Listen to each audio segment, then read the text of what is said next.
So in this session, while we're getting our technical content together, our first speaker will be Gemini Mtai, who had a long and harrowing trip from Dar es Salaam and arrived just this morning. So Gemini is Senior Director for Public Finance Systems for Apt Associates in Tanzania and working on the USAID funded public sector system strengthening project. So that will be our first presenter here. We will also then have online Hélène Barrois from the health financing team, who's our senior health public finance expert in WHO headquarters. And then last also online will be Grace Achungura, who's a senior health financing specialist in the WHO country office in India. And at the end, we'll have commentary by Dr. Pierre Yameogo, excusez-moi, which will be, and he is, and I'm going to practice here, Secrétaire technique des réformes sur le financement de la santé. So he's he leads the work on health financing reforms in the cabinet of the Ministry of Health in Burkina Faso. And this is also to give you a heads up that you will eventually, some of you will eventually need your headphones. Great, so with that, and thanks for getting back here. So Gemini, could you come up, our first speaker, which will be live.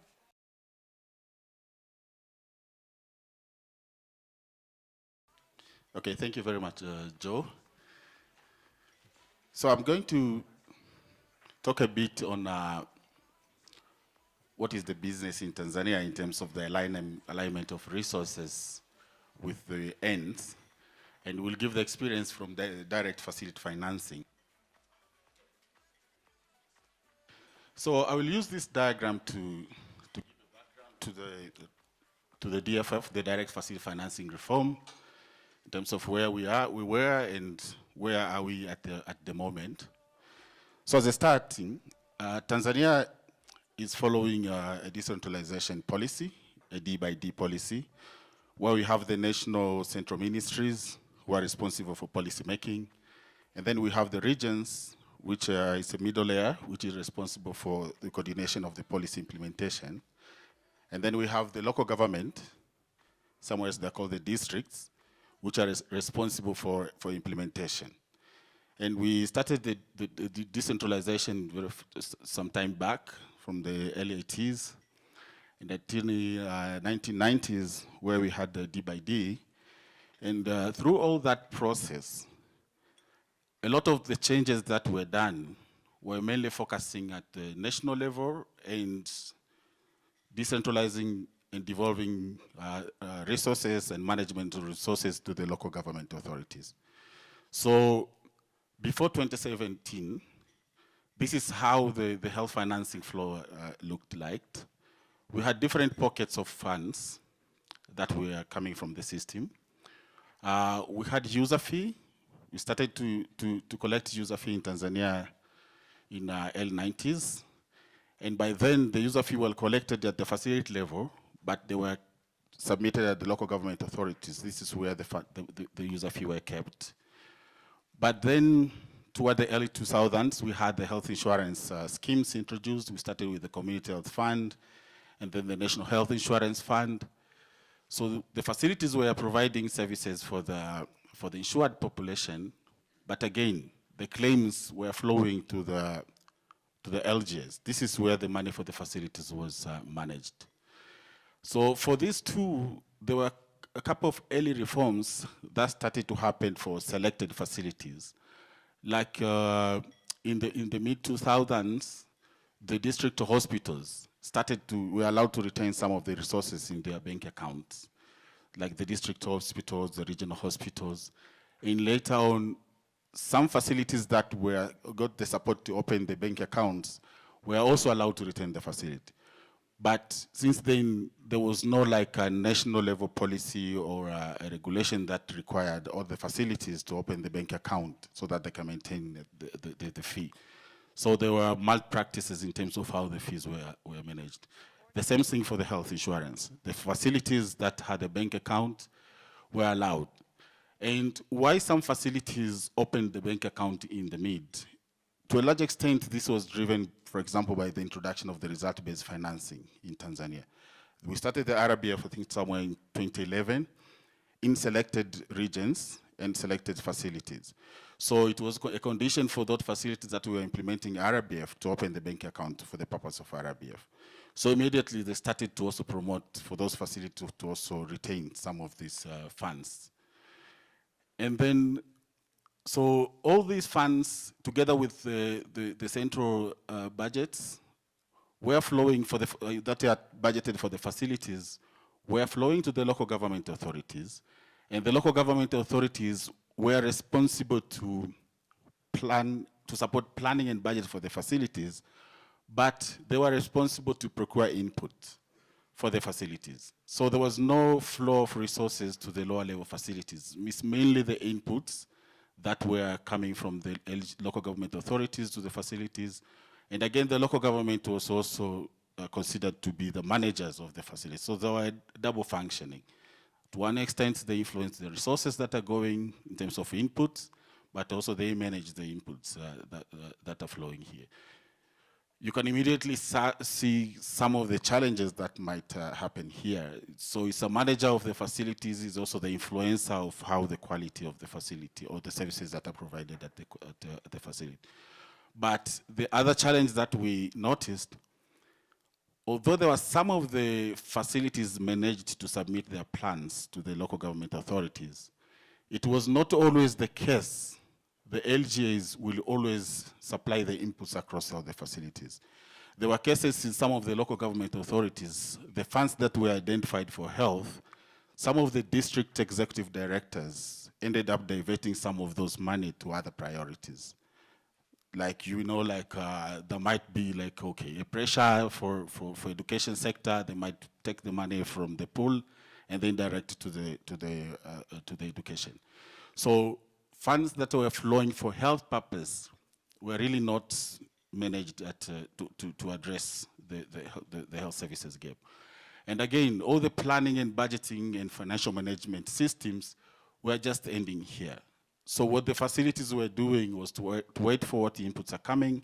And unfortunately, they didn't know what resources were really flowing to the lower level facilities. So in this kind of environment, one can already see a challenge in terms of the major topics of today.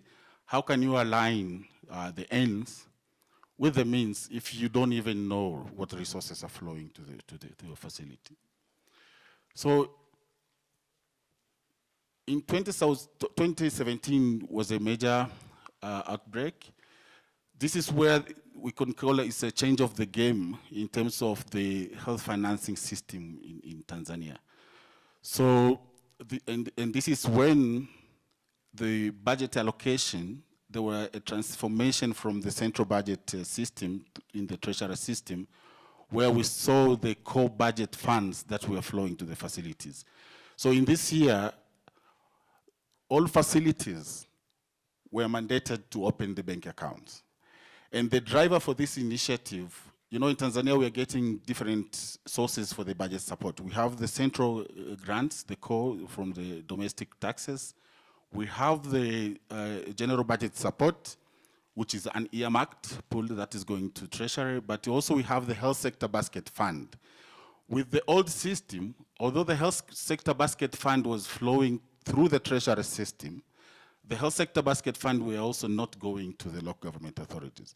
But from 2017, there was a decision that was made between the government, the Minister of Finance, the local development the development partners who were supporting the health basket funding, together with the Minister of Health, to start disbursing that component of the health sector basket funding that is going through the Treasury direct to the facilities.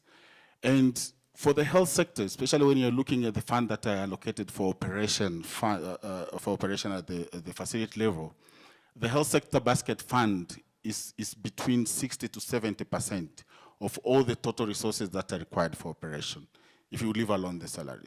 So you'll see that was a huge chunk of resources that could be like a game changer in terms of improving the qualities of services. So in 2017, all facilities were mandated to open the bank account. So automatically, all the funds that were collected through user fee, all the reimbursement from the health insurance, including the NHIF and the CHF, together with the central budget allocations, were directed to the frontline service providers. And we say this is a major reform because this is the core fund for the health sector, especially when you're looking at the service providers.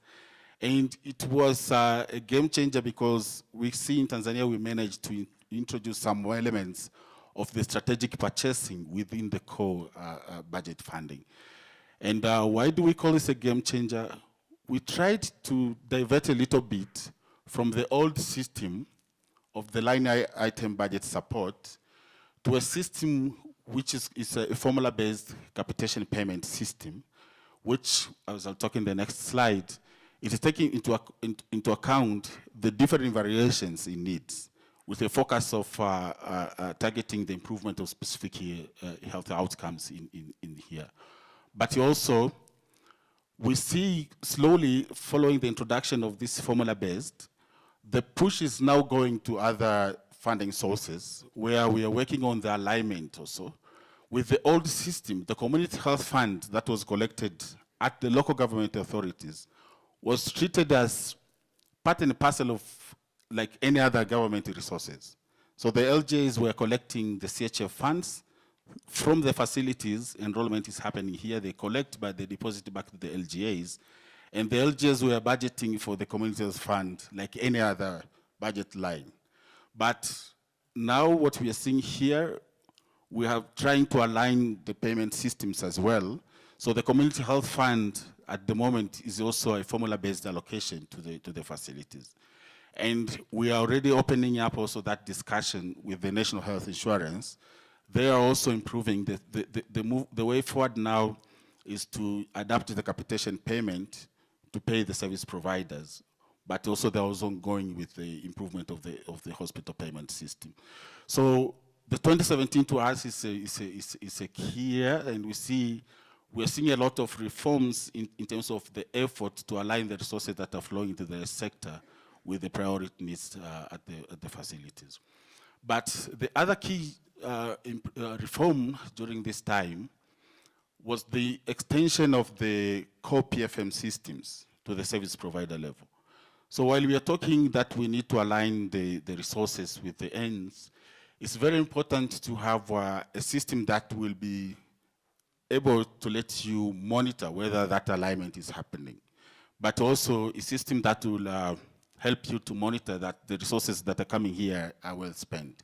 So before reforms, we had these systems just at the local government authorities, but the government extended the planning and budgeting system to support the facilities, the planning and budgeting, and also the accounting and reporting and financial reporting system as well. And the key aspect of this extension was that this extension was done just within the central treasury system. So what happened was to change the chart, was to improve the chart of account to include each individual service provider in that chart of account. So the chart of account is how, I'm sure we all know the chart of account, is how the resources are managed within the PFF system. It's how like the Ministry of Finance is booking the resource flow across the public system. So from the Central Treasury Chart of Account, we see a service provider code for each service provider. So if you go now to the system, you'll be able to see how much ceiling has been allocated for each service provider. And the ceiling calculation, especially for this core budget line, the ceiling calculation is also formula-based, determined. And also, through that, we'll also be able to see how each service provider is spending the money when they have received. So that is one of the key elements that we also think is also important to communicate in this audience, that all these reforms, we didn't really adopt a parallel initiative to introduce this improvement, but we used the core PFM system, the same central PFM system to accommodate these reforms. But the major improvement that we can talk here is also, it's more of the realignment of roles. Now we see that we have taken the LGAs out of this function. They don't have any influence more in terms of how the resources are flowing to the service provider. So now we expect them, they can perform their job better in terms of the oversight and the support of the service delivery here. We can't say they're perfect doing that, but at least now they're clear that they can really come and supervise here because they don't have the influence of how the resources are flowing. So these are the key features that I've already summarized in that diagram. So today we're talking about the universalities versus the targeting. So in Tanzania, we can call the direct facility financing, the approach was really universal. It's not just a pilot. We didn't say like we select with only few selected geographical areas. It was a reform that was announced to all facilities. All facilities should open bank account. We need all facilities to enter into the core PFM systems. We need all facilities to start develop their plans and budgets, and they all receive the money into their bank account. But within that, we tailor the targets within this core universality framework, whereby our targeting now was more aligned to the adjusters that we selected. So the capitation payments, payments to the facilities are determined by these parameters. So we have the adjusters for service utilization. We have a number of services that are targeted there. Of course, most of them are targeting to the maternal and child health, but at least we have one general indicator for patient attendance. But also we have other adjustments in terms of the need. Here we're talking about the catchment population, but also the equity variations, like how the facility is located from the central of the local government authorities. But also we have other called performance indicators, like use of modern family planning methods, but also the availability of medicine, the stressor medicine at the facility. But again, as I've said, the reform was introduced within the existing PFM system. It's not a parallel reform. It's just that you just work with the Minister of Finance to improve the chart of accounts to include these other facilities. And then another element is the facilities now have the autonomy to prioritize the resource allocation based on the priority needs. With the old system, it was difficult to do that because you don't know how much resources are available, but also you don't have the power to influence. There were times with the old system where the facilities were receiving medicine, which they didn't even ask. So with this improved system, at least they can really assess the need at the facility and prioritize allocation in there. And then the other core element is this extension of the key PFM system to facilitate the use of resources and management of resources at the facility level.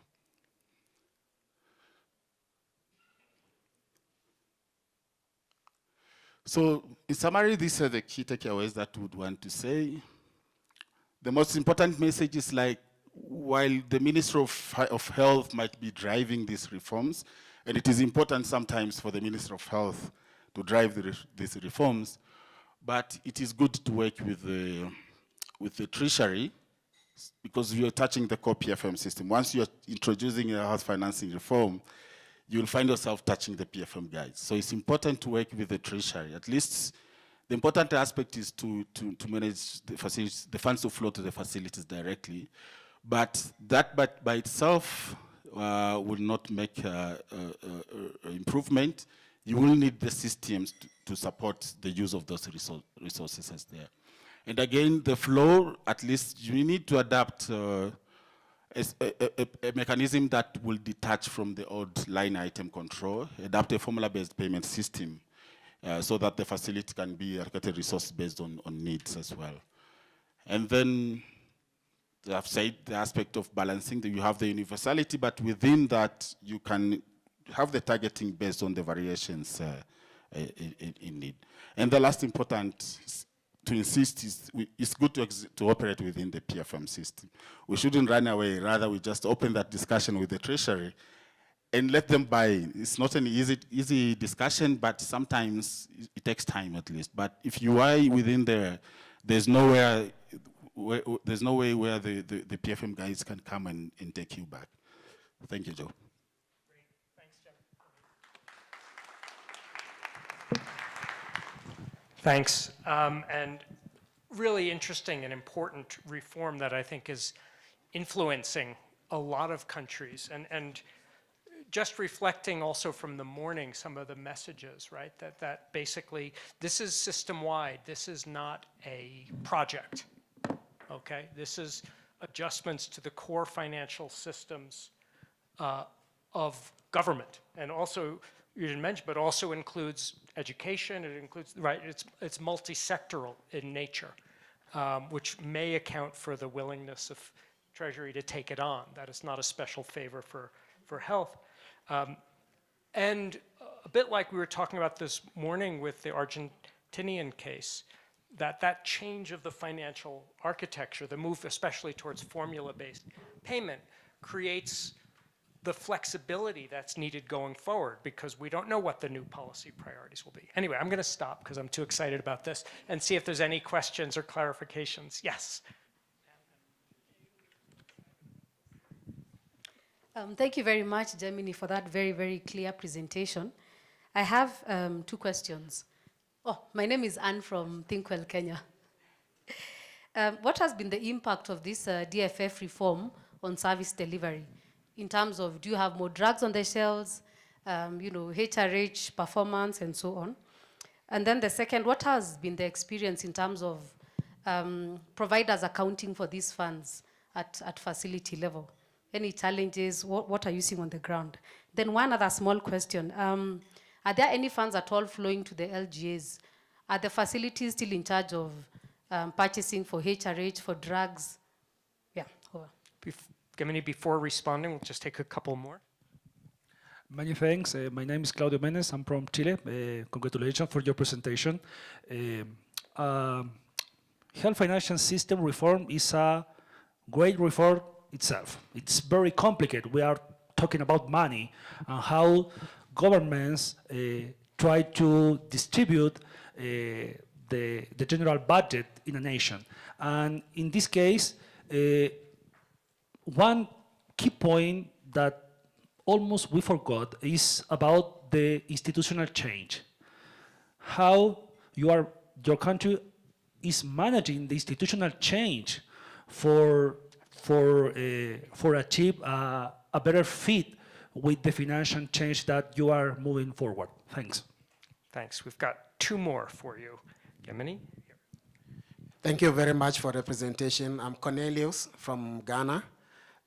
Just want to be clear, does the direct facility financing include non-government facilities? And to what extent do you have non-government facilities providing healthcare in Tanzania? Thank you. Hello, I'm Ethan Wong. I'm with the Bill and Melinda Gates Foundation. Thank you for this great presentation. Just a clarifying question or 2. One is whether this direct payment goes to all level of facilities. Just a clarifying question. And then building off the comments from this morning and maybe some of the other questions we've heard, which is, what have been the management capacities needed at the facility level to actually do claims processing and managing finances in this transition? Thank you. Just to say, we've got a few more. Gemini, you're on top of it? Good? Good. Thank you so much. And then after, sorry, you and here, and we'll turn back to you. Thank you so much for the presentation. My name is Shabana Haider from ThinkWell, Pakistan. My question is that while I see for DFF, while your capitation formula factors in performance and equity, what about quality indicators? But I didn't find the quality indicators as a part of your capitation formula. How do you factor in quality in your whole capitation formula? Great and specific question. Good.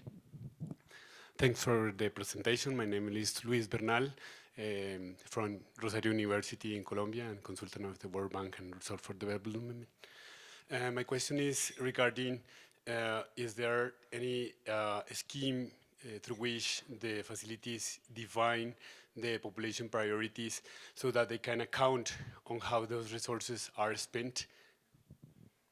Sorry, could you clarify that? Yeah, because I'm not sure that comes through. Sure. I am wondering whether Tanzania has like a scheme that facilities use or a template or mechanism to define like population needs in order to follow up the right spending of the resources they directly receive. Great. So the performance indicator is, very strong here because of if we're measuring by the number of questions anyway, but. Okay, so I will start with the impact on service delivery. Of course, 2017 is not that long, but the assessment and the evidence that's coming, we're starting to see a huge impact in terms of the service delivery. The levels for stock out has really gone down to most of the public facilities. And there is another aspect of the accountability itself, because in Tanzania we have the health facility governing committees, which are responsible to oversee the service delivery, management of the facility in a way. With the old system where they didn't have any resource, they were not even meeting to discuss like what are the priorities. But we are seeing now the governance aspect is really picking up as well. But also, the aspect of motivation that have been factored in. Well, I should say, like we are sending money to the facilities. There are some of the guidelines that are there. At least currently is not more than 10% is allocated for staff motivation. So, and they use their own means to divide. And I've seen most of them are going for absenteeism. I think most of them are going for that as a way of distributing. So at least there is that aspect of motivation also of the staff that are there. And I think I would say almost 70% of the people who are complaining about poor quality of service, they're just targeting on medicine. If the medicine is not available, that is generally what they consider to be poor quality. With the old system, they are waiting for the drugs to come. But also with the DFF, there's still chunk of budget for medicine that is going through the central medical store. In most cases, they experience delay in terms of drugs from the medical store department, but they're using their own money now to do some of the private arrangements that have been done through the prime vendor system. If you can't get the supplies from the medical store department, they use this prime vendor. So they can easily go there and procure. But also through the arrangement with the district pharmacists, they can also use the local pharmacist to do that. So we have seen some of the improvement in there. I would say it's perfect, but we still need to monitor this as we keep on implementing. In terms of the provider's experience on accounting and the management of funds, when we started, there was some challenges. You know, when these discussions were put on the table, everybody was running for that. Like, okay, the facilities are not able to do. The facilities are not able to account. But the next question will be now, should we not, so we shouldn't send the money. And everybody will say like, no, you have to send the money. So, and when people started to reflect back, the history of user fee, they started with managing user fee at least sometimes back. So that was another question, like what were they doing with the user fee? So do we want to not send the central budget money and put a good financial management system and we continue with user fee, which would continue with leakages? So we started simply with a manual system. It's just standardized templates that they report standardly between the health facilities and the schools. And then later, I should say the system is now automated. It was a challenge, especially in remote area at the very beginning, but they tried to be a bit more innovative. So once they have a facility has an account within this system, Some of them were just going to the neighborhood, like a city or somewhere, and they access the local internet cafe. But slowly they started to buy their own mobile, wireless connections. So for now, I would say most of the facilities have managed to address that hurdle of internet connection. But also, before they start to use, before the deployment of these systems, at least there were some of the massive trainings that we are going. And the government keep on insisting in terms of the local government authorities to continue providing the support. There are some of the local government authorities that are still lagging behind. That's where the monitoring aspect of this DFF initiative is coming in. So I would say for now, at least because it's now a requirement, you can't process payment, you can't spend money if you have not developed plans and if you are not using the FAS system. So that enforcement is helping them to make sure they build up the capacity. But also they're working close with the education, with the schools that are nearby. So you might find, because the capitation started a bit earlier, and in schools there's an advantage that they have teachers who are good, for example, in mathematics, they can easily adapt these things. So they also use that kind of network to learn from each other as well. And then the funds to LGA, yes, there's some of the funds that are going to LGAs. And for them, it's more for the supportive supervision fund. The money that is flowing is not for the RH. HR is still paying from the central, the PE, the cost salary, but it's also the staff allowances, they're still managed central. So this is just the money for the facility operation as well. Institutional change, yes, this is the most important aspect. And it's always, when you come with this change, you're changing the financial floor. The first, you're going to experience resistance because there are people who have already, they are used to the way with the old system. They was receiving money, they can decide where to send the money. But the moment you're shifting the money to the facilities, you are losing, they are losing that. So at the beginning, it was difficult, but for now, the ministry that is responsible for the local government keep on working with them. And now they are even going to the level of having the contracts, the performance contracts with the districts as part of their performance management. So we are slowly going there, but the institutional change, this is, I would say, is the most challenging area because it's also requires the mindset of the individual. So I wouldn't say we are there yet, but some of the improvements are starting to be observed. Okay, the non-government facilities, yes. In Tanzania, we have the service agreement. So it's not all the private facilities or the non-government facilities that are receiving DFF. It's only those facilities that have service agreements.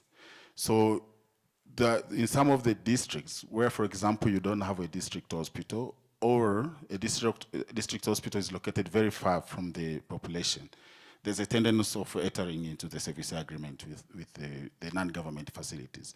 So they also have their allocation from the DFF funds, the money that's flowing to them. So yes, we have, but it's not really to a large scale. It's just those few that have a service agreement. Yes, the DFF is going to all public facilities. So all public facilities are receiving the direct facility fund, and these selected non-government facilities, mainly the not-for-profit facilities. These are the ones that are benefiting from the DFF. Yeah, I think that's.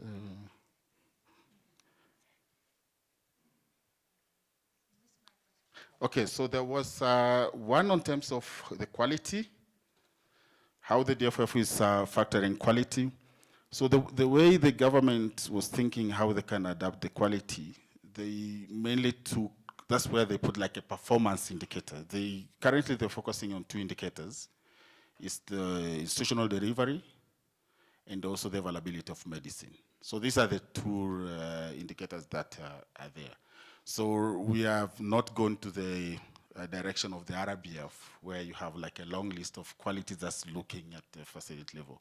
So for the moment, we're just looking for the two. But during the design of this, the general perception that was there, if you put a general utilization, like the outpatient visit, as your determinant in the capitation. The thinking is indirectly you're going to force the facility to improve quality so that they can attract more patients. The more you attract the patients, the more you get the capitation allocation. So that's how we visualize. So although we have the medicine, but indirectly through the total patient visit, that's one of the other entry point in terms of motivating the facilities to do better jobs so that they can have more patients in there. Yeah, I think that. Okay, the scheme to define needs, yes. So within the planning system, there is a step-by-step that is directed to the facilities. And the first entry point to define the need, they have to do a situation analysis. So facility managers, they have to sit with the Health Facility Governing Committee. They look on how they performed in terms of the previous year. There are some of the key health indicators that they are looking through. They look for some of the aspects, if there are some of the maternal death, under 5 mortality. They look on terms of availability of medicine. They look in terms of how they are performed in terms of the vaccine. So there are a set of health status indicators that they have to start with that. And they have to develop their plans and budget based on that. And the planning process, there's a rigorous process for facility plans assessment. So the local government authorities will have to do the facility assessment through the system to check whether they have aligned to what they have reported in their health status indicators. And then it goes like that. Up to the central, the ministry that is responsible for to oversee the operation of local governments. So we have that in a way to start. Have I answered all of those? Yes. Like I missed one. Okay. I think just a big congratulations for Gemini for handling all of those questions. We can tell you rolled out those facility accounting systems in great detail. And in fact, there were questions from the online community, but they're really mirrored, and we don't need to go through them again about, the commodity procurement and really this big, what is, I think, often the big challenge to this type of reform, especially from those who don't want to do it, is that they're not ready, they can't manage, right? And if that's the attitude, you'll never get anywhere in a way, and in a way with the skills and systems and training and the fact that people cope, basically, and with the appropriate controls, it really shows that it could happen. So again, we're going to move on now to our next speaker, because it's clear we could spend the entire session and maybe the entire day on this, but we need to give you a chance to rest as well. So we're going to turn now to our online presenter, Hélène Barrois, to describe some changes and policies that actually bear some similarity to what we just heard from Tanzania. So Hélène, over to you.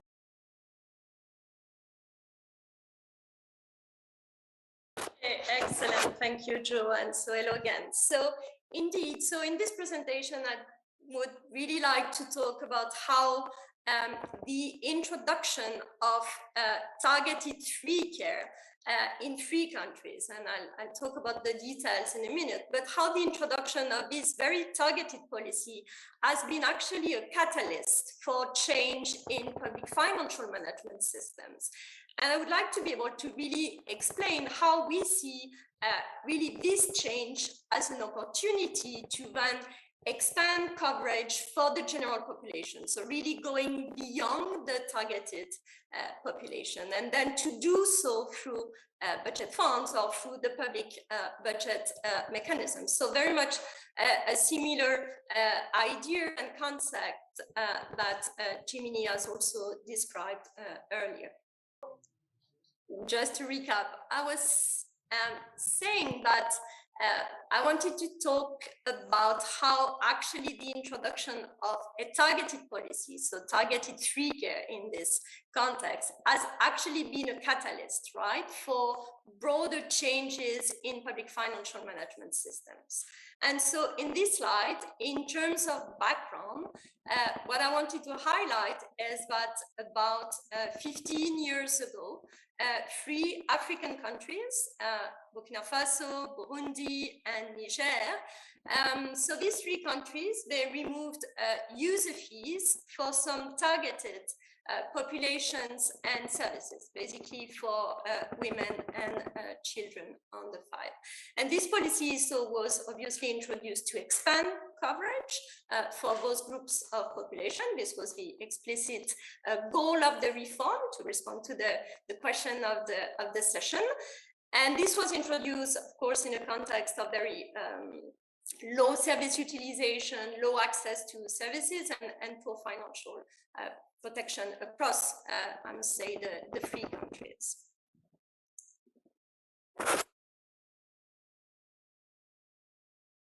Okay, I hope you can see this slide. So on this slide, what I wanted to say is that when both three governments decided to remove user fees, they also introduced a facility compensation mechanism, basically to compensate facilities for the loss of revenues.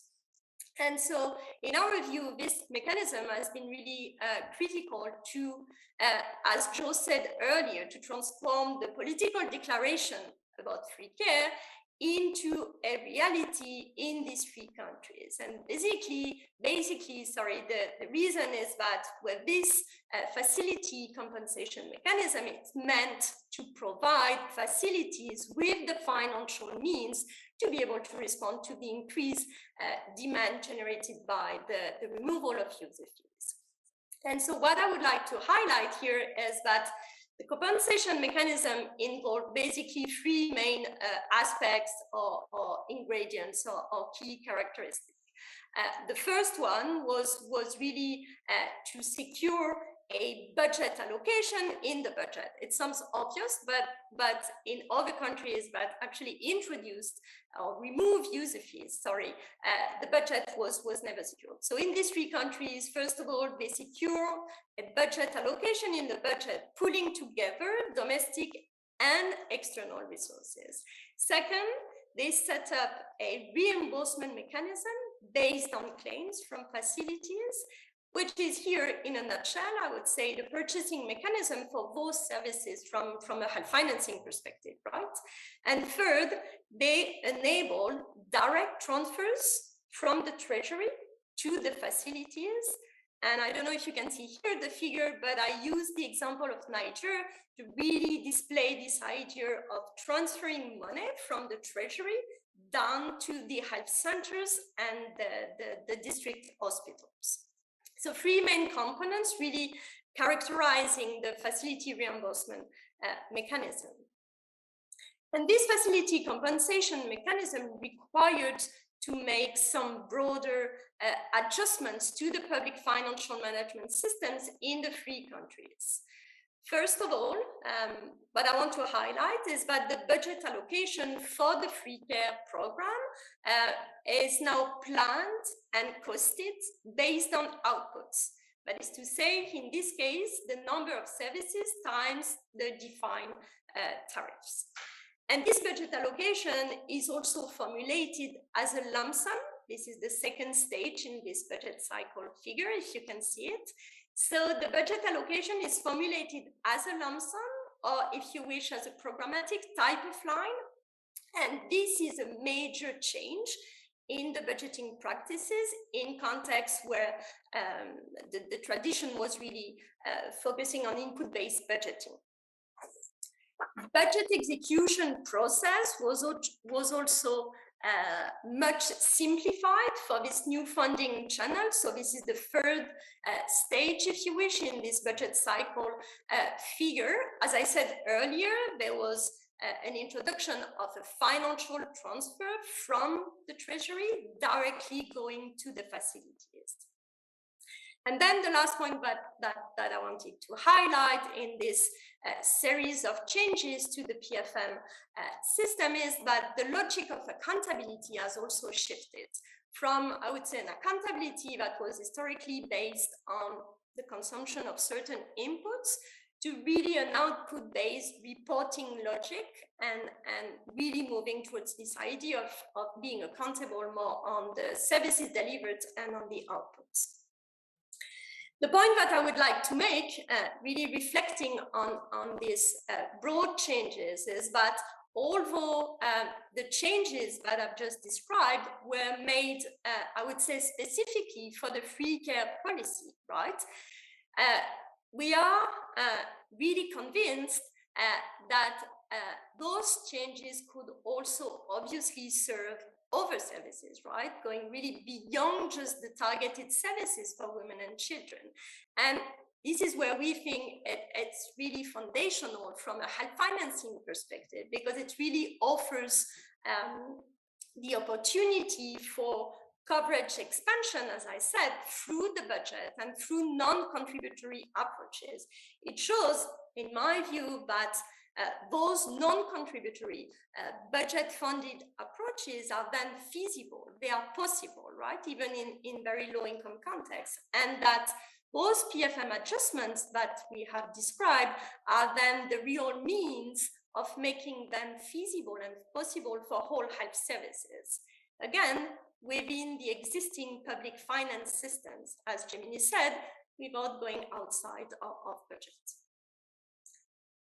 So in a nutshell, I hope you can see this last slide. The key lesson that we take from this experience across the three countries is that, yes, targeted policies can obviously conflict with universal goals, I would say by definition, but when those targeted policies are then combined with broader system adjustments, as this was the case here from a PFM perspective, then they can, I would say, support effectively universal goals. Here is just the reference to the journal article that was published earlier this year in the Health Systems and Reform Journal, and it was jointly developed with Joe and colleagues from Burkina Faso, Niger, and Burundi. Thank you. And I can obviously also take questions in French, if there are any. And we have also Pierre Yamaego, who is a co-author of the paper. I think Pierre is in the room, so he can also take questions easily. Thanks, everyone. Great. Thanks very much, Hélène. If you could, stop sharing now. So it's another example. You heard in these first two presentations about, the role of basically things like provider payment systems, extension of benefits, and so on, shifting from input to output orientation. And in none of those cases were the words insurance scheme mentioned. And it's just as an illustration, doesn't mean you should or shouldn't have one, but it's just as an illustration to say it is possible, and these countries demonstrate it, to pay for outputs rather than inputs from general revenues. And again, for the context of low and middle income countries with high rates of informality and the limitations on contributory-based entitlement, it really illustrates what is possible, and not only in terms of just these as a snapshot, but as Hélène was saying, and as Gemini showed as well, especially with the formula-based payment systems, these are built to be dynamic and change over time and support change over time, and that's very important. So again, I descended into a short speech, but are there any specific questions for Hélène?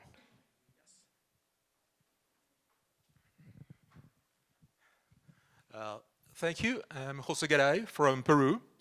Do you want I make the question in French or in English? I'm okay with both. Ok, pour moi c'est mieux le français. Merci. Ok, okay, voilà. Donc la question pour moi que je voulais vous poser, c'est si cette compensation dont vous parlez, et vraiment on peut la garantir du point de vue de l'honnêteté, par exemple, des établissements au moment de faire le rapport. Je vous dis ça parce que nous, au Pérou, on a eu une expérience comme ça, qu'on a travaillé avec la coopération belge sur l'assurance publique avec le ministère de la Santé. Et donc, nous avons trouvé qu'il y avait des problèmes justement au moment de faire les remboursements parce que les prestataires, eux, ils faisaient des rapports qui étaient biaisés, quoi. Donc, comment peut-on garantir que cette compensation va être véritable, qu'on peut compter sur cette modalité pour financer les services de santé? Merci. Mais avant de reprendre, il y a les autres questions. Sorry. Go ahead. in English is fine.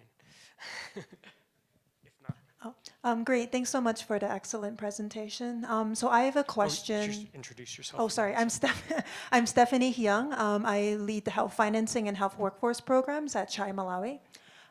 So I have a question on costing and planning for the free healthcare services, taking into account that many health systems inputs will be used across multiple services. So for example, a healthcare worker, a nurse, I imagine it would be inefficient to say that this nurse can only be used for free healthcare services. And so one question is for those shared inputs like infrastructure, equipment, health workforce, how are you costing and planning for it? And then in practice, so let's say, you say the full complement of all services in the facility, say needs 5 nurses. Of those 5, 3 of them are needed for the free healthcare services. In the countries that are implementing the free healthcare reform, are the salaries of those 2 additional nurses then subsidized by the user fee? So like for those shared health systems inputs, how are we costing, planning, and ultimately paying for them? Great. Helen, I think you can go ahead, right? Good. No more questions. Yeah, and you can actually respond to both in English if you wish, and that will help the others who didn't have their headphones on, but either way. Okay, Sorry. okay. So I don't know if people understood the first question that was posed in French. So the question was basically about the verification system that can be introduced to verify the accuracy of the reporting by the facilities. And the person from Peru mentioned a similar initiative that was introduced in Peru, and there were indeed some errors and some bias and some mistakes in the reporting. So 2 thoughts here. So first one is that indeed, especially when the system is based, the reporting system is based on outputs. And if I take the example of Niger, it was the case. And so the reporting is based on the number, mostly on the number of services delivered. And this is what triggered actually the payment to the facilities, because as I said, the payment was linked to the number of services delivered. Okay, so of course we can see here that there is space for potentially increasing artificially the number of services reported. So this was also, as you mentioned, for Peru. In the context of Niger, at least to my knowledge, there were also some issues with the reporting system. And so what they did, they actually built a verification system, but they wanted to take some lessons that they learned through other PBF type of experiences that were introduced in other countries. We know that when PBF was introduced in several countries, it was associated with a very complex and burdensome verification system. So here, to my knowledge, in Niger, they wanted to take the lesson from it. And so the way they tried to build the verification system was really based on just trying to sample a limited number of facilities, just to do the verification on a limited number of facilities, just to give a signal and an incentive to the facilities to be strict and right, but not engaging in a very time-consuming and very complex verification system. Maybe Pierre from Burkina Faso would like to comment also on this question. The second question on the costing, one thing that I've not mentioned in the presentation is that actually both capital expenditure and staff expenditure are kept outside of the payment formula, if I can use this term here. Those 2 types of expenditure are actually covered separately, right? So they are costed separately, they are included in the budget separately. So they are not part of the budget line that I mentioned, which covers actually only the operational cost of the free care program or policy. And I think it remains, I would say, part of the challenges. There are other challenges that I can mention later, but as part of the challenges is also the thinking regarding how to include actually at least part of the staff related cost to include that as part of the budget line. So then the costing, as you said, can be somehow pooled, not only for the free care services, but can also serve more broadly other services. But it's not the case right now. Back to you. Great, thanks very much, Hélène. Thanks again. We're going to change gears now to Grace Achungura, but thanks again to Hélène. And Grace, if you could start sharing, just to say that we're moving into a very different context now in India. And so this is going to focus on another angle of some steps in reform that really try to build some universal elements into things that began in a very targeted way. Grace leads WHO's health financing work in India. So over to you, Grace.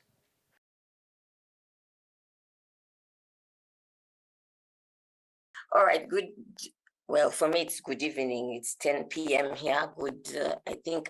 Good morning still to everyone in Colombia. Like Joe said, it's good to see some faces after the whole COVID pandemic. Both Gemini and Hélène have presented some elements of PFM reform and purchasing reform. I'm going to switch gears a bit to talk about two reforms that India is doing to fast track some improvements in coverage, both from a service coverage point of view and from a population coverage point of view. One will be a broader health system reform, and the other will be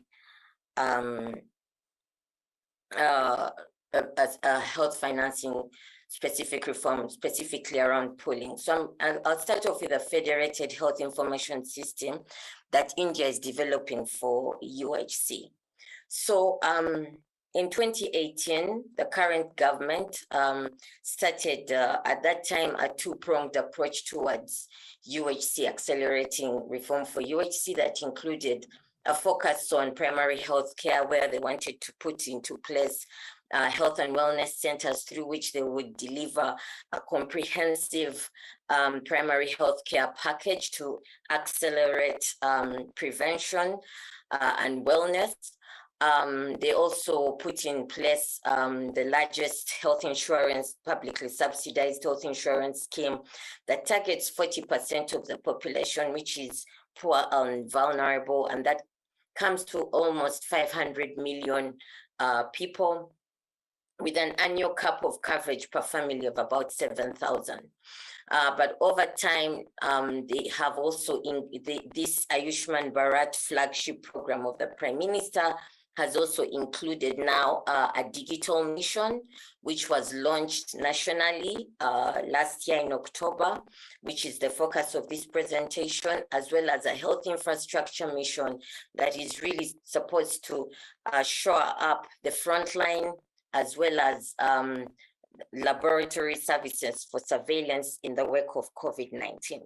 So the digital mission, Ayushman Bharat digital mission, is really geared towards, on the process side, in putting in place a seamless exchange of data, both for public and private, for both levels of government at the union and state level, but also between the payer, the patient, and provider, putting in place standard information systems like registries, a personal health record, improving the use of clinical decision support systems, all with a view to improving national portability, efficiency, and effectiveness in the interim, but for the long term, improving quality of care, coverage, and improving standards of care. And so this system broadly looks like this. It includes the building blocks that are really around the digital registries, including the personal health record, the health professionals registries, and health facilities registries. And then a health claims exchange that is supposed to provide an interface and health information exchange interface between public and private insurers on the payer side, as well as public and private providers. And all these are working through a unified health interface enabled by open protocols that allow end users such as patients or universities to access data, to be able to end users such as patients to be able to interface with health provider apps, for instance, for telemedicine consultations, to book services, to purchase drugs online, but also for providers and researchers to be able to get data from patients' records, of course, with all the inbuilt elements around privacy and security of patient data enabled by a consent manager. So the patient is really in charge of the data access in this sense. And all this has been enabled by a broader digital revolution in India, where the government has been developing digital platforms such as Aadhaar, which is the national identification system that they use here. So what this system has done is it has brought together, it enables data exchange for clinical management of patients, but also for decision making and going forward, health claims processing between private and public providers and insurers on one side, the patient, laboratories and pharmacies. So for instance, at the moment we have some private insurers embodied, plus of course ABPMJ, the public insurer, the central government health scheme. You have some large private providers such as the Apollo Hospital, Narayana Health, that provides cardiac care for a lot of the low-income people. You have a big laboratory onboarded, you have Paytm, a financial transaction service, and so on and so forth. And so this is one of the systems that the government has put in place to universalize in terms of not just only public, but also bringing the private on board in terms of information exchange for data, for clinical governance, but also for policy decision making, but also to help with claims processing. The other system the other reform that I wanted to talk about, is around the pooling reforms that are happening, both at the union and at the national and subnational level, but I will focus largely at the subnational level. And I'll be showcasing two instances that we've been involved in as WHO at the state level. This is in Assam and in Chhattisgarh, showcasing two issues, really, the sequencing of reform. Sometimes you need to move incrementally, but sometimes it can be a big bang reform, and all of that, of course, is dependent on politics. So in Assam, we were asked by the government to come in because they had 5 schemes. One was a state-specific scheme covering below poverty line families, as well as above poverty line families with an annual income of up to about 500,000 INR. Then you had the central government scheme, PMJ, which I talked about earlier, and then some smaller state schemes that were being managed directly by the Ministry of Health. That was a congenital heart disease scheme, a scheme that was in place for children up to 12 years, targeting high-end treatments around transplants, cancer care, thalassemia, and so on and so forth. And then a financial reimbursement scheme for high-end care for about 30 procedures that was targeting families that were below the poverty line. And so, of course, when we went in and conducted a full-on assessment, because that's what they asked us to provide them some guidance on how to proceed, we found that there were often significant overlaps between the populations that were covered. There was overlaps in provider contracting. So the same 3 schemes would be contracting the same provider with different financial incentives. And so, of course, that was sending confusing signals to the provider, which would compromise service quality and efficiency.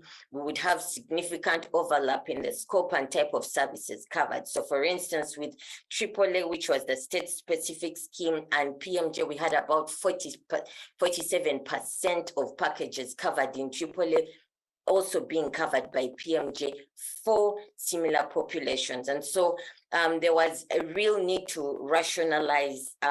So what the government did was to take a 2-step process. Initially, they harmonized the back end functions where they put both AAA, PMJ, and the congenital heart disease under the management of the State Health Authority. And they use the same information management system for managing beneficiaries, onboarding the providers, but also for managing claims. They are also using the same human resources and the same third-party administrator to process provider management, grievance redressal, and the like. And then for the other 2, Snehas Pasha and Arojanidi, they are still under the ambit of the Ministry of Health. But what we have learned now is that they are moving to the 2nd stage, and we've been assured by the end of this year, they will have completely integrated all the schemes being managed by the State Health Authority. So this is one example where, for political purposes, because initially the government wanted to maintain the schemes with the separate labels so that the state government could have that visibility as also contributing to health and not be eclipsed by PMJ. Now, the political focus has shifted towards more of harmonizing the schemes and the benefits. So you're seeing more of an incremental approach to universality here. The second one is a similar situation where there were 6 schemes. Of course, with PMJ coming in, you had also the state health scheme that was covering above poverty line families, specifically only for secondary care. Then you had one that was looking at children 0 to 18 years for pediatric conditions. Then another one that was focusing on congenital deafness for children below 7 years. Another one on cardiac conditions for children below 15 years for above poverty line and below poverty line families. And then one that was providing tertiary care for below poverty line. And so you can see still some overlapping populations, and then also some differences in the package that are being provided, but also some overlaps, and then differences in the beneficiary, provider, and claims processing. And so with this one, when we were asked by the government, they were very clear from the word go. Efficiency was one of the issues they wanted to address, and they wanted to harmonize the benefits, and they wanted to scale up and cover everyone at once. So they wanted more, how do we do it? So the end here really was increasing population coverage and service coverage and improving efficiency. And so we made the recommendation, which they executed in terms of merging into one scheme. And so since 2019, they've been having one scheme called Dr. Kubshan Baghel Swatia Sahatia. Sorry for my Indian colleagues that are in the, I think I am murdering the name Yojana, but this is DKBSSY, which is currently being implemented. And so it's providing insurance for 5 million families in the state. The benefits have been completely harmonized. They are all accessing the same package, which is the PMJ package, as well as the additional state-specific packages. The financial coverage is the same for all, irrespective of the socioeconomic status, which is similar to what PMJ is providing, and then administratively it's being managed by the State Health Authority using the transaction management system for PMJ for the beneficiary, hospital empanelment, and claims management. And so when we reflect, we are seeing that there are two reforms that India is putting in at both union and subnational level, that they are implementing to move towards universality. It's a very big topical issue right now, even at the national level, because they really want to see how they can cover the missing middle. But I think one of the issues, and I think this has been alluded to both in the morning session and even now, is the role of the political in moving from a targeted or fragmented system to a more universal system. In India, really, the Prime Minister, this is a big focus for him. The Ayushman Bharat flagship is a big focus. And so it has given a lot of momentum and impetus for the implementation of all the 4 pillars. And the speed with which reform is moving is, even for India, quite unprecedented, to be honest. And the fact also that health is a state subject, I think, is one of the propellers as well for the changes we are seeing towards universality, because there's political pressure at that level because it's a state subject. And so the electorate is making more demands in terms of coverage, but also there's also the competition between the states and all the ranking. I think every state wants to be seen to be doing something. So there's that push as well. The other thing that I see is really helping with driving reform is the whole path dependency of reform in India.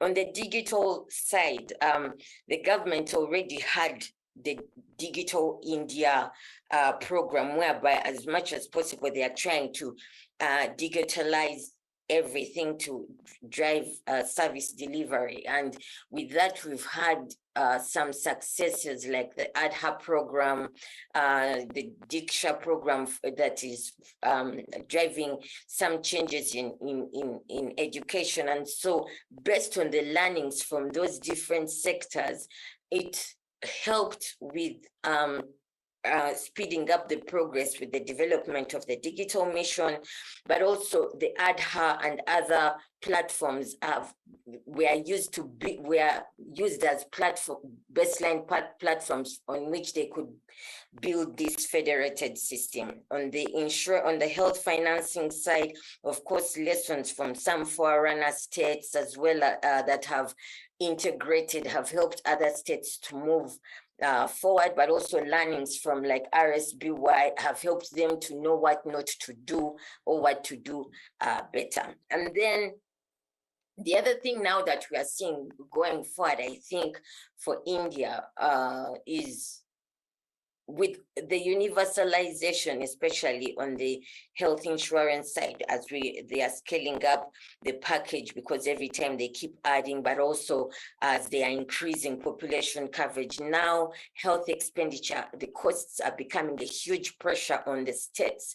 And so we are beginning to receive requests for support on reviewing health expenditure and providing some guidance on cost containment for the health insurance schemes. We are seeing this in Jammu and Kashmir, certainly in Chhattisgarh and in Rajasthan, another state that has universalized. And so this is another step now that we need, that is a consequence of the universalization. And as Rosita was saying earlier on, with reform, it's never ending. You sort out one thing, and then because of what you've sorted, then it creates another thing. So we are seeing it's something that we have to keep on addressing. And then, of course, there is the need to build the requisite institutional capacity to ensure form and function are aligned. So, for instance, with Kerala, another one that integrated because they had taken on this huge workload for all these different schemes, we were asked to support institutional strengthening. So we had to do an organizational review to ensure that they had the necessary human resources, the necessary instruments, the necessary structure that was needed. So these are some of the things, the consequences of the ends-driven reform that I think we are seeing as we move towards universality, that other countries must also think about going forward. I'll stop there. Thank you.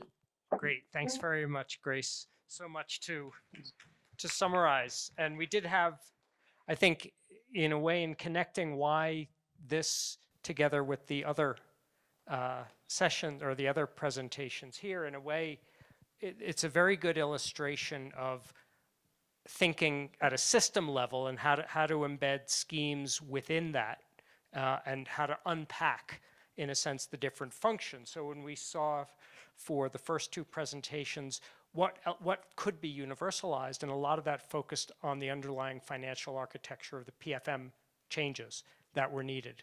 In a lot of the experience in India, although there was a lot of variation, but these experiences highlighted it was possible to extend the information architecture, and at what degree depends a lot on what is politically feasible.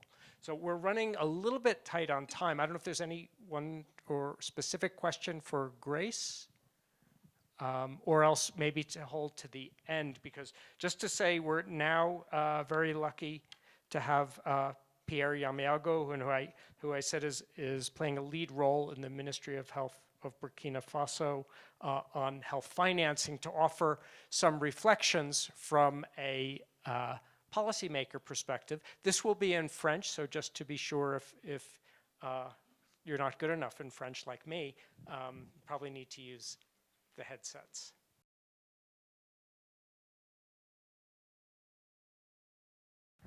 Bonjour. Alors là, je vais changer l'ordre des choses en parlant en français parce que habituellement, bon, depuis ce matin c'est en anglais, mais si je vais m'exprimer en anglais, ça risque de prendre beaucoup plus de temps.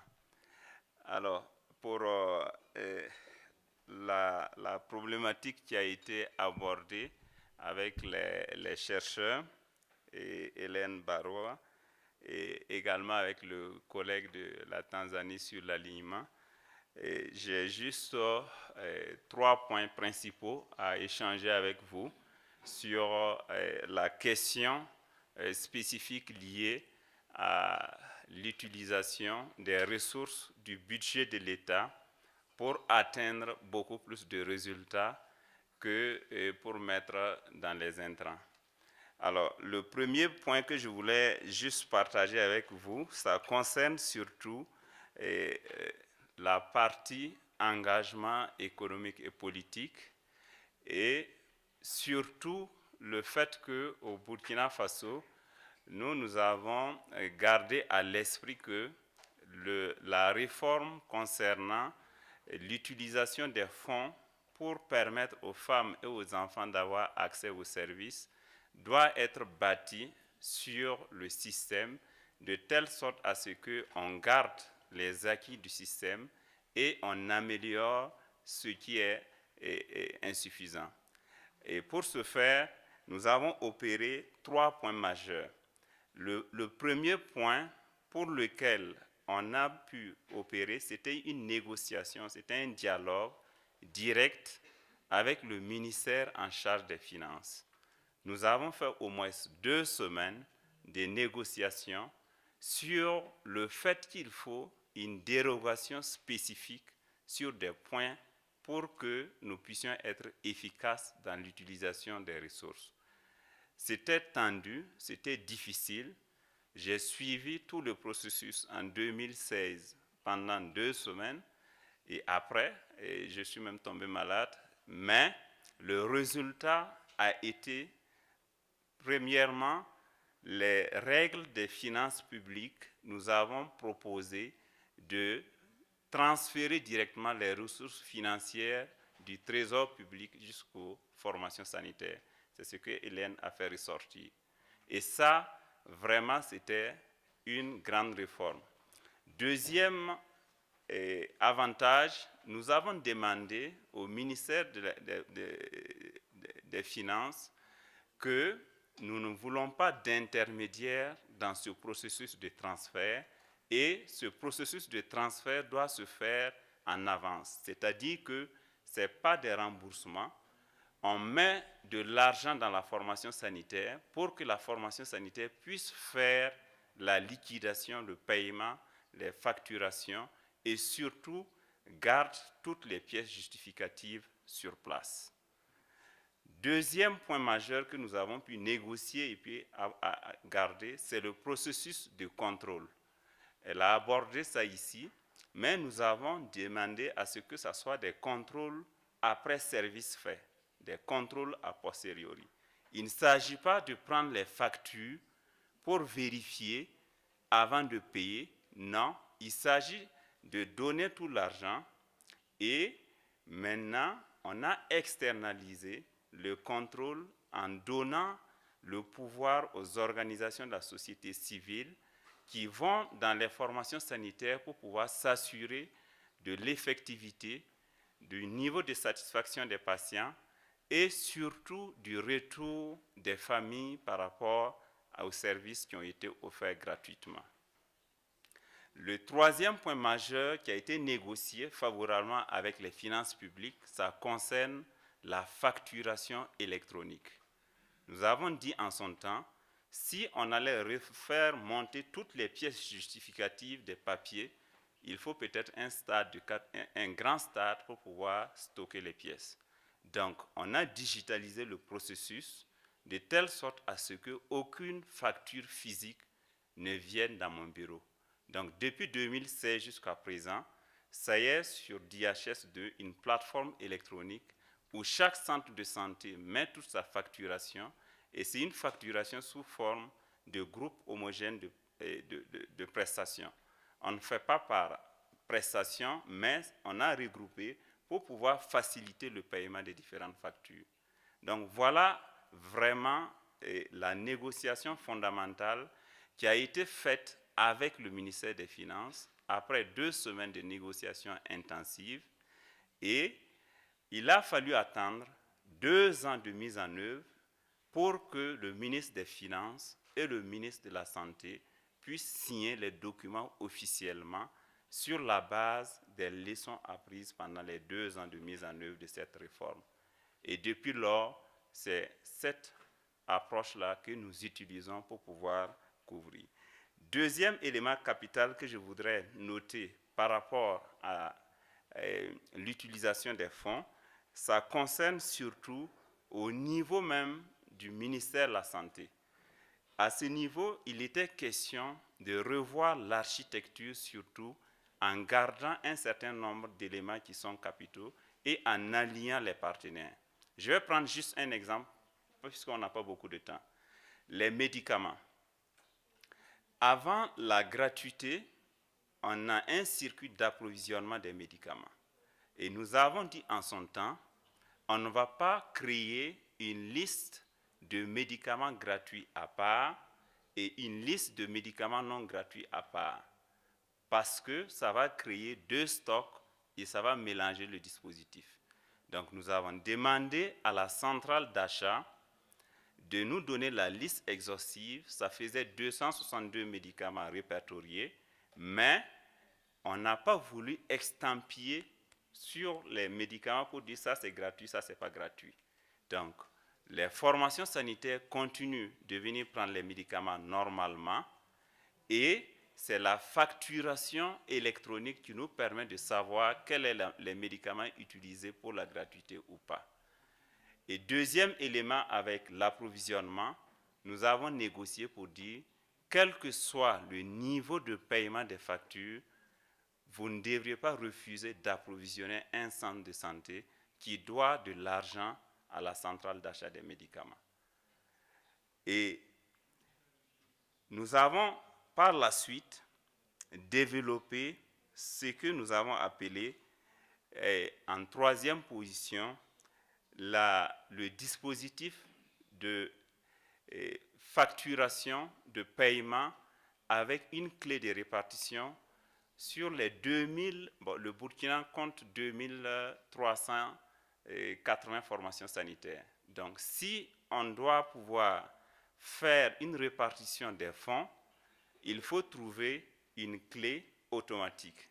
Et avec l'appui de l'ONG ThinkWell, on l'a pu faire ça, de telle sorte à ce que chaque année, nous avons les factures des formations sanitaires, ça fait à peu près 54 millions de dollars.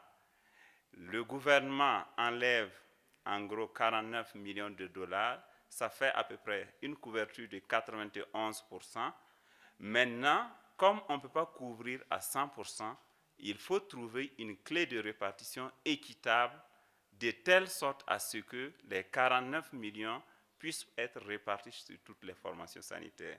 Donc, à la date d'aujourd'hui, je peux dire que cette clé, elle est connue jusqu'au niveau des hôpitaux, tout c'est transparent et ça permet surtout de renforcer l'effectivité de cette politique de gratuité des soins. Et pour pouvoir continuer, la prochaine étape, nous avons un conseil de ministres du 17 août 2022, il y a 3 mois de cela, le gouvernement a décidé d'améliorer le processus et de bâtir le dispositif d'assurance sur la politique de gratuité des soins. La principale décision qui est ressortie concerne surtout l'efficience. Comment le ministère de la Santé peut, avec le ministère des Finances, peut garantir un dispositif d'efficience. En ce sens, nous sommes en train de développer ce qu'on appelle un écosystème digital minimal pour toutes les formations sanitaires, de telle sorte à ce que nous appliquons le dossier patient informatisé lié à la facturation, aux prestations, de telle sorte à ce que nous puissions maintenir les coûts. La deuxième décision porte sur la pérennisation et la durabilité de la politique de gratuité des soins. Et dans cette réflexion, la caisse d'assurance actuellement, qui n'est pas encore opérationnelle, on va faire un arrimage entre la partie gratuité et la partie non gratuité, de telle sorte à ce que on n'ait pas seulement une seule source de financement de l'État, mais que les cotisations des populations également puissent participer au financement, et ça permettra de ne pas avoir un système fragmenté. La dernière grande décision du 17 août que nous sommes en train d'appliquer, ça concerne surtout l'engagement de 5 départements ministériels à travers un comité multisectoriel pour la gouvernance. Actuellement, j'assure la coordination nationale depuis 7 ans avec un staff minimal de 4 personnes. J'ai fait ça par exprès pour éviter de pouvoir créer des confusions des rôles. Mais dans le dispositif de coordination, je sais que tel département, tel acteur, telle direction, chacun doit faire son travail, ainsi de suite. Mais par la suite, ce que nous allons faire actuellement, il s'agit vraiment de pouvoir combiner santé, finance, protection sociale, action humanitaire et municipalité pour relever surtout le défi du Burkina qui concerne 2 zones. Vous savez que presque 1,5 million de populations sont déplacées internes à cause du terrorisme, du grand banditisme. Donc, il nous appartient de revoir comment nous allons augmenter l'assiette, les cibles de la gratuité des soins pour étendre aux populations déplacées internes. Et cela nécessite une très bonne coordination avec les 5 acteurs que j'ai décrits et qui sera commencé très bientôt.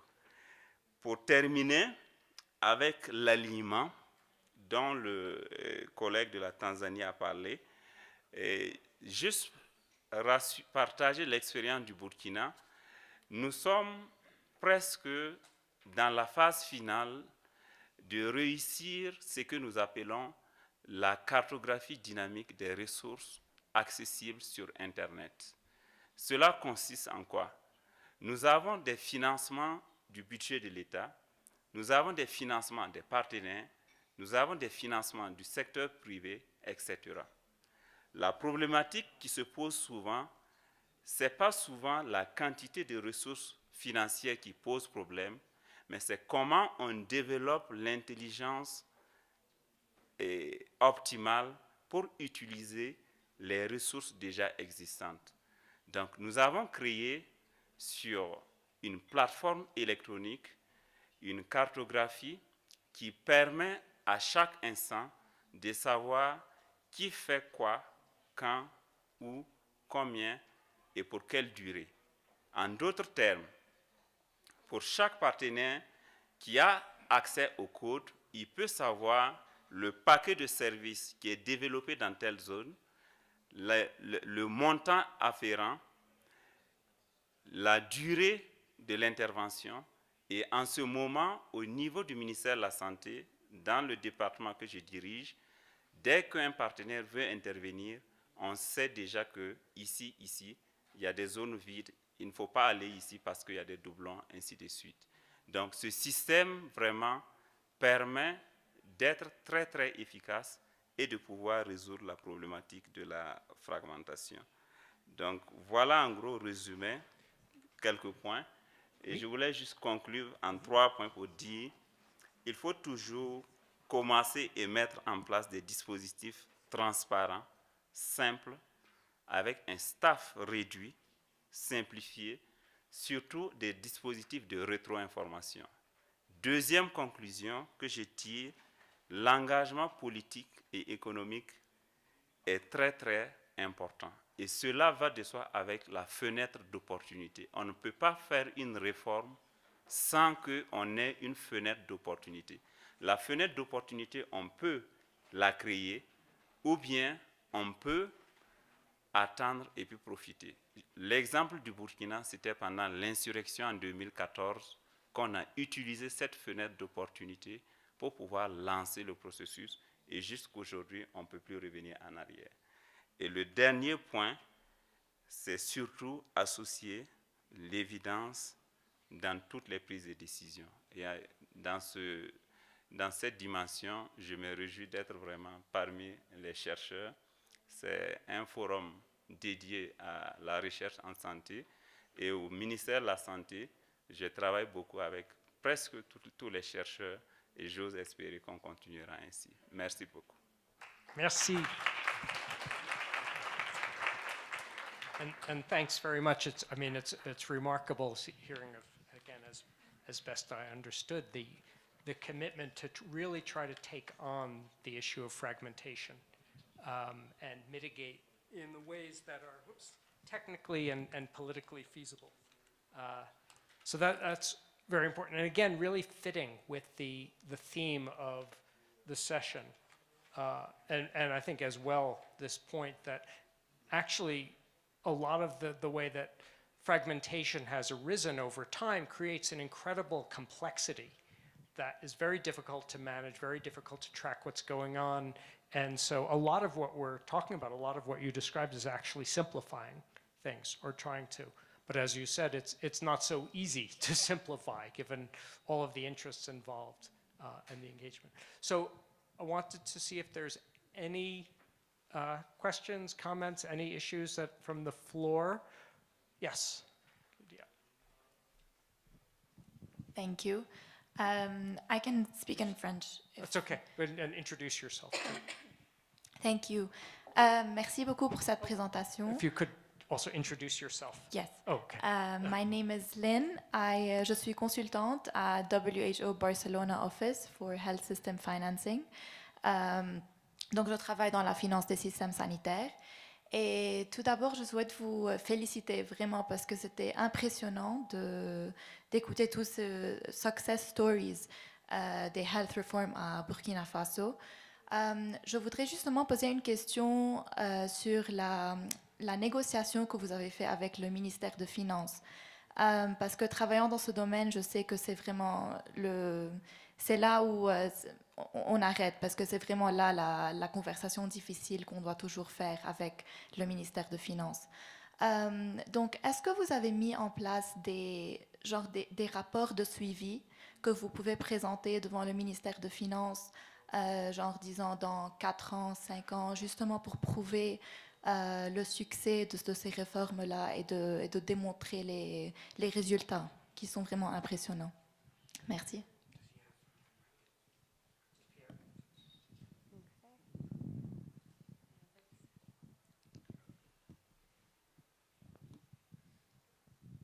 Ok, oui, merci bien pour la question. Et je ne vais pas revenir sur les procédures de négociation parce que bon, ça sera long à décrire. Il y a eu 2 semaines de... Il y a eu plusieurs techniques, plusieurs approches. Maintenant, pour garder la confiance, parce que c'est surtout ça, depuis 2016, si le ministère des Finances continue toujours de mettre plus de 54 millions de dollars par an du trésor public aux formations sanitaires, c'est parce qu'en retour, ils ont des éléments qui prouvent que réellement il faut injecter. Alors, le premier élément, ça concerne les sorties annuelles de vérification. J'ai expliqué que toutes les pièces justificatives restent dans les formations sanitaires. Donc, chaque année, on fait une mission et ils font un échantillon de 40 à 50 formations sanitaires. Eux-mêmes, ils partent vérifier, ils se rendent compte avec les agents de santé qu'effectivement, ça reste sur place. Deuxième élément, ça concerne surtout les indicateurs. Les indicateurs d'impact ont commencé à sortir. C'est vrai qu'avec ThinkWell, nous sommes en train d'évaluer l'impact 6 ans après, mais l'Institut national des statistiques et de la démographie, qui est un institut du ministère des Finances, vient déjà de publier un rapport qui montre que les décès maternels ont chuté de façon très, très, très forte entre 2015, avant la gratuité, et 2021, après la gratuité.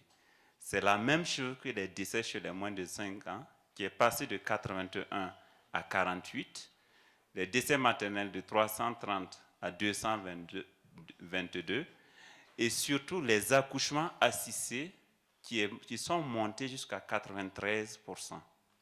Donc, eux-mêmes, quand ils ont cherché à comprendre pourquoi il y a eu ces indicateurs, on a essayé de faire les interventions au niveau national et ils se sont rendus compte que c'est la politique de gratuité des soins qui a été l'intervention, qui a été mise à l'échelle, qui contribue fortement à atteindre tous ces différents résultats. Donc, sur la base de ça, on est confortable aujourd'hui pour encore aller de l'avant et même ajouter les personnes âgées, les personnes qui sont victimes de terrorisme, etc., pour la politique de gratuité. Mais il y a un effet négatif. L'assurance maladie où on doit cotiser, ce dossier traîne depuis plus de 10 ans parce qu'on a comme l'impression que c'est mieux de soigner gratuitement toute la population en faisant des ressources sur des taxes spécifiques, etc., que de faire des cotisations. Voilà, merci beaucoup.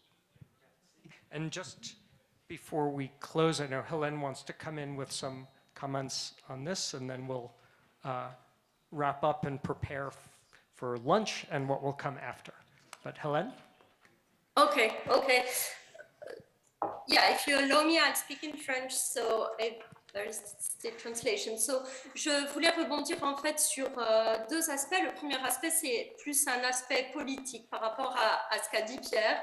Et pour moi, ce que je retiens notamment de son intervention par rapport au Burkina Faso, on nous pose souvent la question, qu'est-ce qu'on peut faire en termes de PFM, de gestion des finances publiques dans les contextes fragiles. Et je crois que là, avec le travail que l'on a fait sur le Niger, le Burkina Faso, le Burundi, Burundi et ce que a apporté dans la discussion Pierre, pour moi, je suis convaincue qu'on peut faire des ajustements de gestion des finances publiques, y compris dans des contextes fragiles, dits affectés par les conflits. On sait actuellement que le Burkina Faso est dans une situation de gouvernance politique très très compliquée, et pour autant, Pierre nous l'a démontré, il y a des ajustements qui ont été faits dans les années précédentes et qui sont maintenus à l'heure actuelle, alors qu'on a des défis très grands en matière de politique. Donc pour moi, une leçon importante que je retiens de ces expériences, c'est que oui, les ajustements de GFP sont possibles, même dans des contextes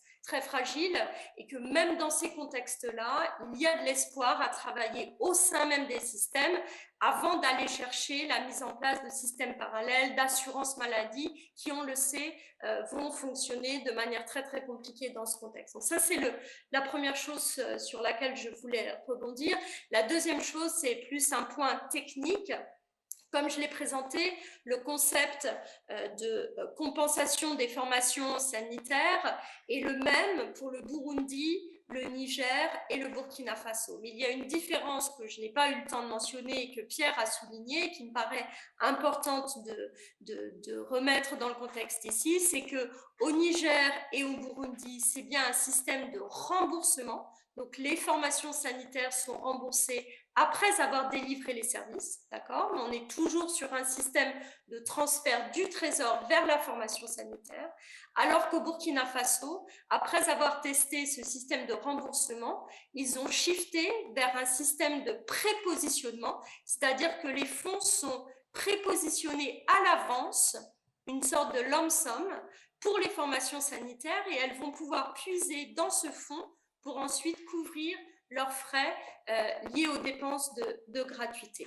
Mais dans ces trois pays-là, malgré cette petite différence, dans ces trois pays-là, voilà, le concept d'un mécanisme spécifique pour la gratuité qui vient du Trésor et qui descend jusqu'à la formation sanitaire a été mis en œuvre, et je crois que, j'espère en tout cas que l'audience a saisi l'idée principale du mécanisme. Voilà, merci beaucoup et bonne soirée. Thanks very much, Hélène. And thanks everybody here for your enthusiasm and endurance. So thanks a lot. We'll come back. As I said, we can start again at 1 o'clock, and look forward to seeing you then. Thanks.